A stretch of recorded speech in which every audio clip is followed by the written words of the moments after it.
What is up, my fellow golf ball addicts? Welcome back to the channel, and we are continuing on the Maxfli line for 24. Today we are doing the Maxfli Tour S. Let's dive right in.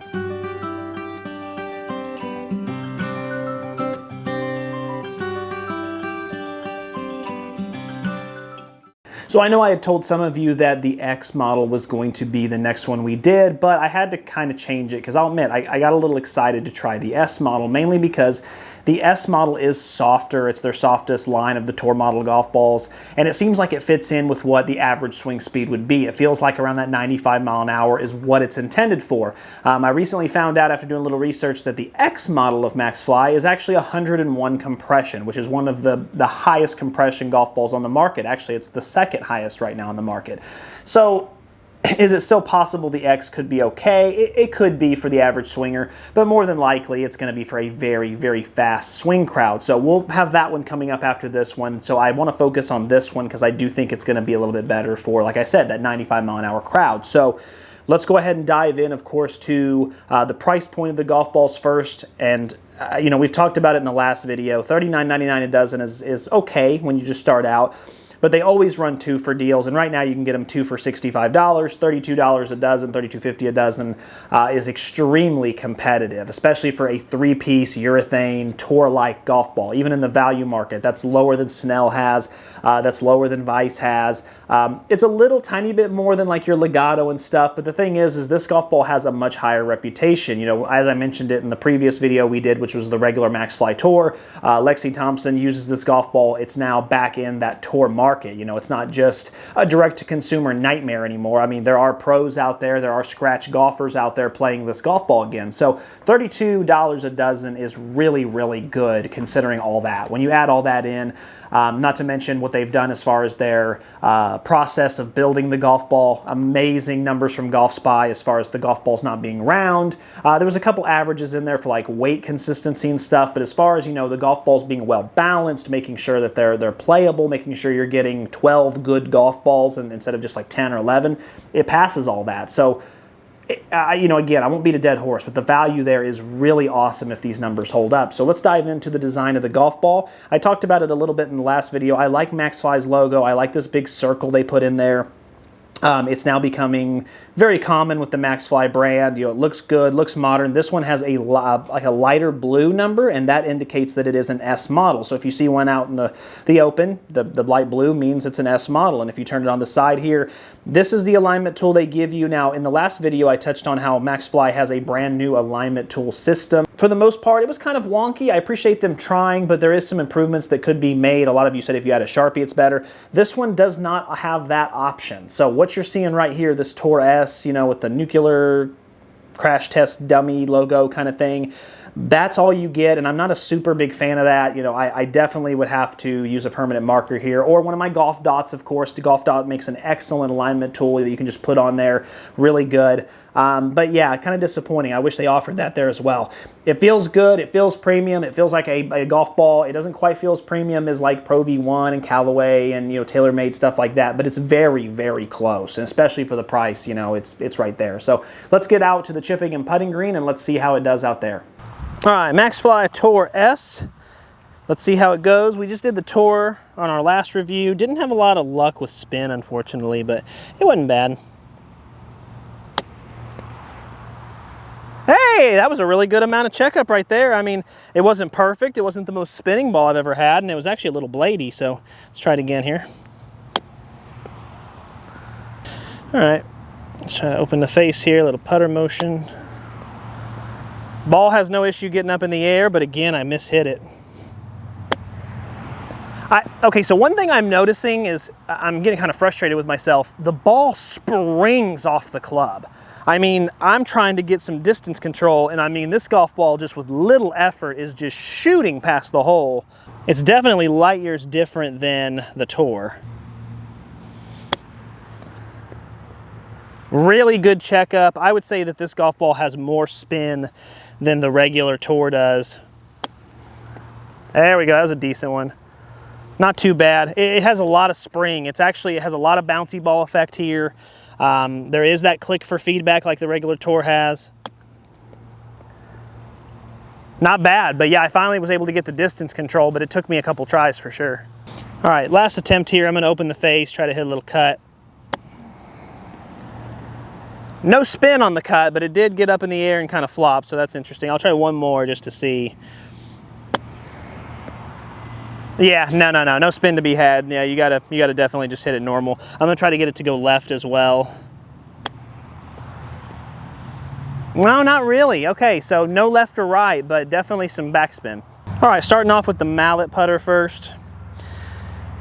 Maxfli always does a really good job around the greens, especially with the putter, with their feel, their golf ball.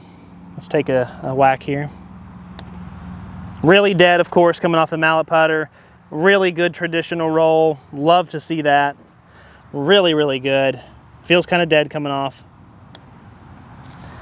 A little bit better there. Get that roll. Yeah. Oh, I thought that was in. Really good. Honestly, it feels really phenomenal. I'd say the roll was a 9.5 out of 10, maybe even a 10 out of 10. Yeah, probably 9.5 out of 10. Really good there. I like the feel a lot, but again, mallet putters usually make everything feel a lot deader, a lot more softening, things like that. So let's go ahead and try the blade putter now. Let's see if there's any difference there. Now with the blade putter here, let's see how it feels. It's a softer golf ball. Oh wow, really louder click for sure. I heard that. Comes off the club really well though. I mean, I got to give Maxfli a lot of credit. They're always really good at providing a great roll, a great feel, more of a tour level.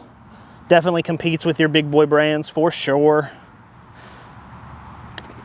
This one's louder though, for sure. I mean, I don't know if you can hear that on the mic, but the blade putter now, we have gotten into a lot more of a click sound. I can hear it very clearly. So if you're using a mallet putter, it'll definitely come off a little more dead. Slight feedback, but boy, if you are using a blade putter, like a traditional blade putter, it's gonna make a lot more of a sound for sure, which is weird considering that it's a softer golf ball. Usually that's not the case, but sometimes it is. All right, to do just a quick summary here, the ball does check up a decent amount. It kind of reminds me of the Maxfli Tour. I don't think there's a lot of difference between them. I think if you really hit it pure with the Maxfli S, I think it maybe has just a tiny bit more than the regular Tour, but it's not much. It's very close. It's hard to distinguish between the two. As far as the feel and everything, really good. They offer that tour level feel around the green. It's kind of a medium, you know, it is soft, it has bouncy ball effect, but there is a click. So it's trying to kind of cover all bases here, but it feels really good. I had no issues with the wedge whatsoever, other than it just springing off and coming off really. There was a learning curve. If you're someone who's used to playing a more traditional tour ball, you're gonna probably hit it past the hole the first couple times you try out this ball. It really springs off the club well.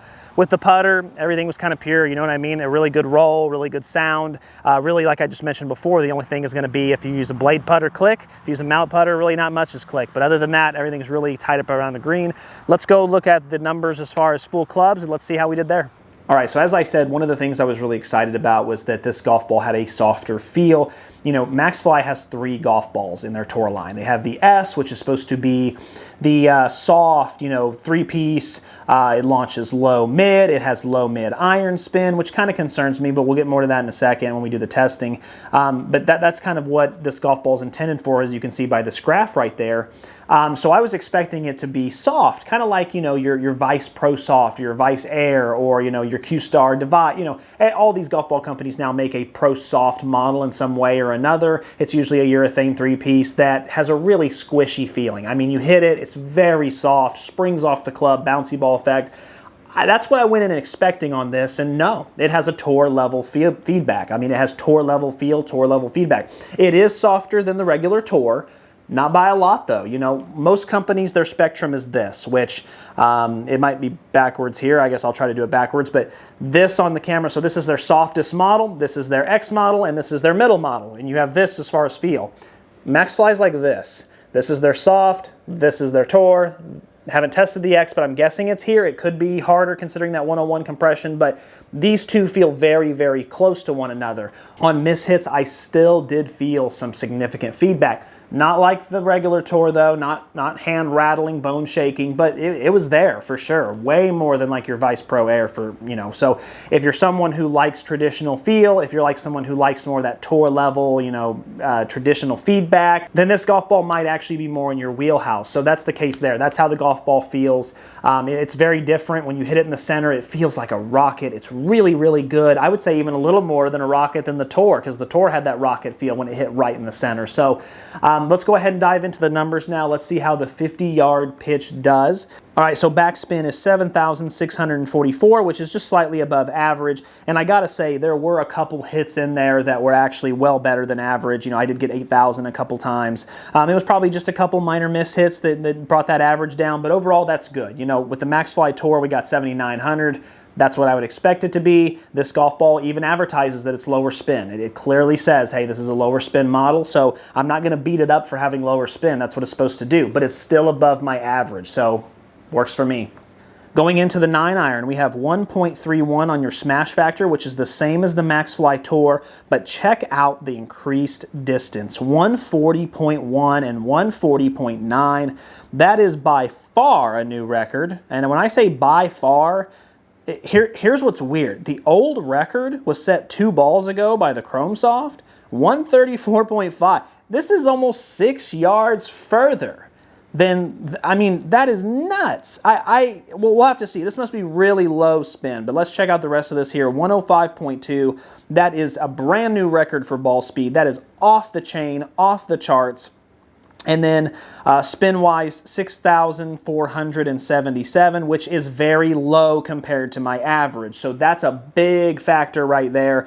And 20.7, a very low launch. That's a big factor as well. So, you know, going back and looking at the shots, going back and looking at the launch angles, going back really just to see what caused this massive spike in distance, I did notice a couple things. One, my swing speed was maybe a mile an hour faster than it normally is with the 9-iron, excuse me. But that's about it. I mean, it was very, very close. As you can see, I put it on there, but it's not like I was firing off 3 or 4 mile an hour faster. So, and the smash factor is kind of a telltale of that as well. So, you know, it's incredible. I'm really left speechless from that because, you know, when I break a record, it's usually by point something. You know what I mean? I've been doing this for 4 years now, so usually if I break a record, it's like, oh, this was 0.4 better. To just randomly gain 6 yards of distance is incredible. And really what that comes from is 2 things. One, the launch angle. Now, the launch angle, instead of kind of propelling itself up and losing a little bit of distance on your height and losing a little bit of distance on your spin, this golf ball is staying lower, it's staying penetrating, it's staying more true. I lost the spin, that's where that distance is coming from. So, you know, here's the big concern. Is 6,477 enough to still stick a green? It is. It's gonna bounce and probably roll a little bit opposed to stop on a dime, but it's still gonna hold the green.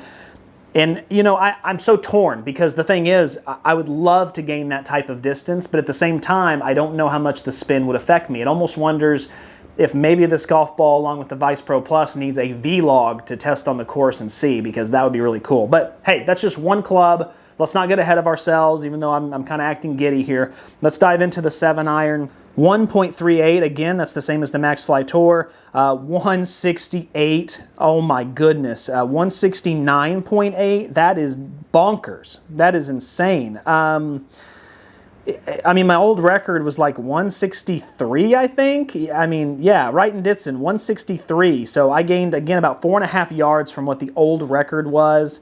118.2 on your ball mile per hour speed, brand new record, and again, really low spin, 5,371, 17.7, it launched low, so it's really holding up its end of the bargain. It says it launches low, it says it has low spin, and it says it has long distance, and so far, that's incredible. That's amazing. I mean, my average with a 7-iron right now is roughly about 156, so to gain 12 yards over my average, I mean, that's a club. That's almost a club and a half for most people. So again, flabbergasted, really impressed with this. This is phenomenal. I hope it can keep going. I do want to touch on something real quick. So I had to delete a couple really good shots from this golf ball, okay? There was a couple times I really got a hold of it. I mean, really got a hold of it. It was a little bladed maybe, but I mean, not that much. It was actually really, really good. But I know it's not ethical to use it on here just because of it, but there was a couple times I hit 185. And if you're a longtime subscriber to the channel, you know that, again, 160 is about my 7-iron. 185 is bonkers. It's off. It's not even, I don't know what happened, okay? This is a very accurate launch monitor. I've never had any weird numbers, but there was a couple times I hit one and I thought, oh, That's gone. It's obliterated, and it was 185. It almost makes me afraid because, you know, when you have shot dispersion on a course, a lot of the time we focus on good hit but a miss hit, right? And I mention it all the time, golf ball forgiveness, right? If you hit one pure, it's 160, but how much are you losing on miss hits? And this is where that spectrum is. It's rare to see a golf ball on the other side of the spectrum, which is, okay, what if I pure it and it goes 180? You know, if I hit it good and it goes 170, awesome, but what if I really just hit it 100% right? Now I'm over the green. It's something to consider. Again, it's one of those things where I really need to get out to a course and test it probably. I don't usually do that with golf balls, but these numbers right now, I mean, we're talking about record-breaking, channel-altering numbers right now. So let's go into the 5 hybrid. Let's see if we're still doing good there. Let's start out with, of course, the 1.42 smash factor, which is way better than the Tour. 1.872. Yeah, you know, that's a 10-yard gain. 190.3, that's a 10-yard gain. 127.6 on your ball mile per hour speed. That's got to be close to a record. 127.6 is the new record. Yep, another new record. Amazing. 4,792. So low spin again, and 14.7, a low launch. So very consistent here. Low launch, low spin, massive distance, breaking records. Let's keep going. We got one more club left. I mean, so far we're 10 out of 10 on almost every single club. Let's keep going with the driver. This can make or break it. Starting with the smash factor, we have 1.47, which is better than my average. 225.4, slightly above average. 235.4, slightly above average. 141.4, slightly above average. Really low spin, awesome, and actually a mid-launch, and it does say low to mid. So, you know, we get to the driver, the numbers aren't record-breaking. That's okay. You know, that's okay. I don't have to have record-breaking numbers with the driver when every other club in the bag is record-breaking. You know what I mean? It doesn't have to be that way. The fact that every single club I saw either incredible distances and ball speed and yards, but also just even when we got to the worst club out of the bunch and it was still just consistent gains and consistent what the golf ball says it's going to do, it's hard not to be impressed. That is really, really darn good. I'm trying to think, you know, when I saw the 9-iron, when I saw the 7-iron, I thought, these have to be flukes. There must be something going on. Let's look at the shot data. Let's really dive into it. It all checked out. Then I went, to the 5, and then I'm like, oh my goodness, again. But the thing is that when you get 3 out of 3 and then you get 4 out of 4, at a certain point you just got to start believing the data. Amazing performance all around. I'm just so impressed. Let's touch on the durability real quick before I get into the final thoughts. Durability wise, looking at this thing, it definitely passes. It's not perfect by any means, but it's pretty close to that. After about 85 shots, there's a couple scuffs here and there, but they don't feel bad. I would still trust the golf ball putting. It's easily like an 8, an 8.5 out of 10. In some days, if I tested another one, it could even be a 9. So it passes with flying colors. I don't expect a lot from a cheaper golf ball. Usually when golf balls come out and they have a really competitive price point, they have to sacrifice something. It's usually durability. Not the case here. Final thoughts, I'm trying to collect everything we just happened. Really, the biggest factor in this is the design of the golf ball, which is not the most important by far. It's not the most important factor of my reviews. But it comes in a yellow model, it comes in a white model, and that's it. I wish there was an alignment tool. Like I said, though, I do have the golf dots. But when it comes to performance, when it comes to what the majority of you truly care about, it's just amazing. The golf ball does as advertised. And I know some of you might hear that and go, well, yeah, of course it does. You'd be surprised how often golf balls advertise things, and I don't get those results for them. Oh, it spins amazing and hits really high in the air. It goes low and it doesn't spin at all. It happens. It happens all the time. This golf ball, everything it says it's designed to do is doing it really well. And the reason I'm so excited about this is that for years I've wanted to be on the Maxfli train. I've wanted to. I get so many comments from you guys, time and time, video after video. Maxfli, text the new Maxfli. I love Maxfli. Maxfli. I just married the Maxflis. I just left my wife for the Maxflis. I know you love the Maxfli. I just named my first kid Maxfli. My point is, you guys love these golf balls, and I've just never found a reason to share that same love. I just haven't. this changes things. This changes things a lot. This is something I'm going to have to go out on the course with and experiment with and test and really see if these numbers hold up. Because if they do, if I go out to the course and I'm getting 10 yards further with every club consistently, we got to talk about a possibility of probably not number one, but top three for sure. So, I mean, there's a serious conversation to be had. There's a serious debate to be had. So, love to see that. Amazing job, Maxfli. If you're an average golfer and you've been talking to me about, hey, I want you to test the Tour, I want you to test the Tour X. I haven't tested the X yet. We'll see how that one goes, but this is for that average swing crowd 100%. If you're okay losing a little bit of spin, or maybe you spin it too much, maybe you spin it a little too much already and you're looking to back off a little bit of spin, you got to give these a try for sure. And if you do, please let me know how you found them. You know, we test a lot of golf balls. Sometimes even myself, I get a little skeptical, but the numbers are the numbers. I always tell you guys that. So if you've had similar results, please let me know. If you have any feedback, anything like that, let me know in the comments. Otherwise, guys, I appreciate you as always. Keep watching, keep saving, keep learning. Until next time, Maxfli X is next.